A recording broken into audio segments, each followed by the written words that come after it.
As of patch 6.5, we've got the final stages of Splendorous Tools, essentially crafter and gatherer relic weapons.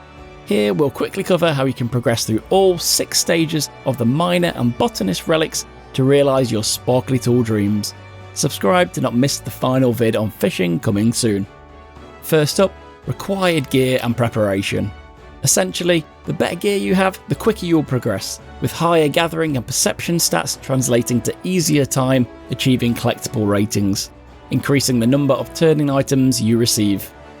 That said, you can comfortably get through the process without investing huge gil in best in slot gear and melds by instead getting the latest i620 purple script gear from the usual script vendors found in the main hubs and cities. Noting you do not need to buy the main weapon as you'll be using your relic throughout, so save your scripts on that.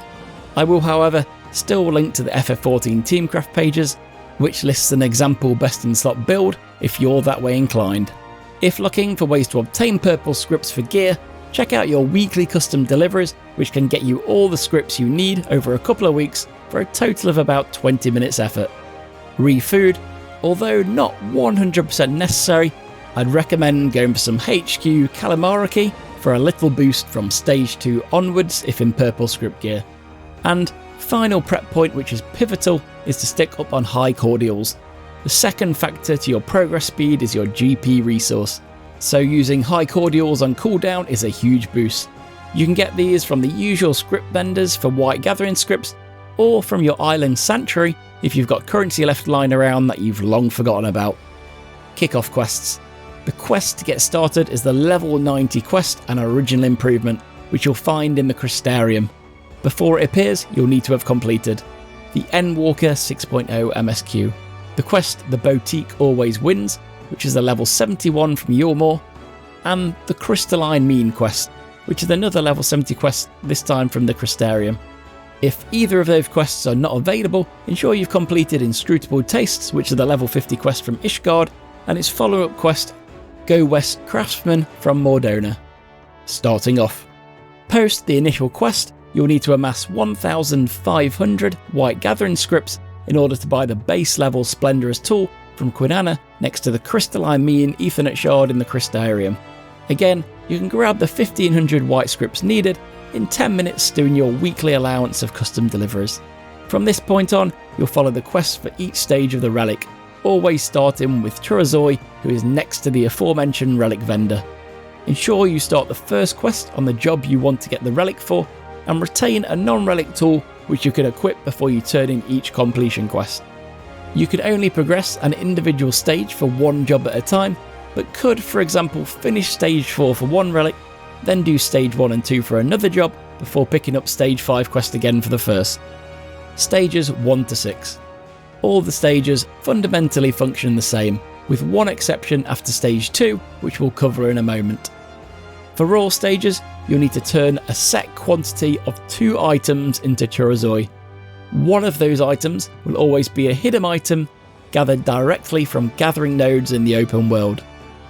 The second item isn't gathered, instead it is exchanged with Quinana for a gathered collectible item. You'll find the turn-in items needed in the quest text, with Quinana advising which collectible is needed in her trading goods menu. You'll find the gathering node locations in your gathering log under Special, Side Quests, Splendorous Tools. The previously mentioned exception is that during stages 3 to 6, in addition to trading the collectible item with Quinana, you can also use Ethereal Reduction on the collectible to receive the turn-in item. This has 2 benefits. 1. No more worries re inventory space or going back and forth to Quinana, just reduce as you gather. 2. If you can achieve 1000 collectability, then you'll have a chance of receiving 3 bonus items. So 6 items with the bonus instead of the 3 from a trade-in. Minimal collectability for Ethereal Reduction is the same minimum listed for the turn-in by Quinana, so there's really no downside. If you've missed Ethereal Reduction to date, you can access it by completing the level 56 quest called No Longer a Collectible, found in Mordona. General principles while gathering. Both items required will be at the same nodes. Within the area in the gathering log, you can use Arbor Call/Lay of the Land to identify your next node. All nodes are level 90 and continually respawn. The hidden items will not appear at every node initially, but if you see the collectability item, you're at the right place for both. The priority I deploy is as follows. If GP is capped, then always get the collectible item. If your GP is not capped, get the hidden item when it appears, but do not use GP on this. If later you gather the full amount of collectible items first, then use GP on Look of the Mountaineer/Pioneer to uncover hidden items at a node where they aren't initially available. Gathering collectible rotations. For gathering collectibles, there are two widely used rotations, both aiming for max collectability. One if you have enough stats, which uses 700 GP, and another for lower gear characters using 400 or 600 GP. To understand if you can feasibly use the 700 GP rotation, go to a node, hit the scrutiny box under Estimate Calculations, and check the collectability progress under Meticulous Prospector. If this is 400, then use the 700 GP rotation. Lower numbers will potentially be impossible, or at least less efficient than the next rotation on farms. The rotation is simple and as follows. 2 times Scrutiny and Meticulous Prospector. Then, looking at which action will get you to 1000, prioritise Meticulous Prospector first, but if that won't get you to 1000, then use Scour instead. Once at 1000, use Ageless Words/Nathol's Tidings to recover integrity, plus their follow-on proc if you get it, but be careful not to overcap integrity.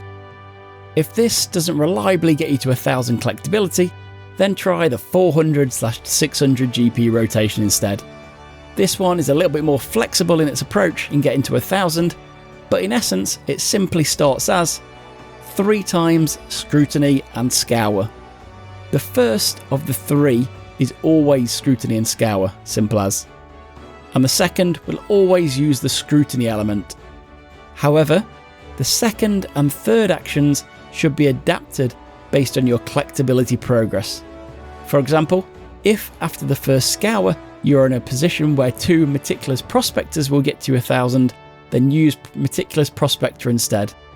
In similar fashion, before you use the third Scrutiny, check the numbers as you may not need it to get to 1000. If you are super low geared with no chance of reaching 1000 collectability, trial both the 700 and 400/600 GP rotations to see which gets you to minimum collectability using the least integrity. There we go. That's really all there is to the Gatherer Relic. With collectibles, just have a go to get your head around the rotations. The nodes spawn continuously, so no harm in failing. And with that, we're all done. Your help will be forever appreciated if you can like and subscribe to complete the duty.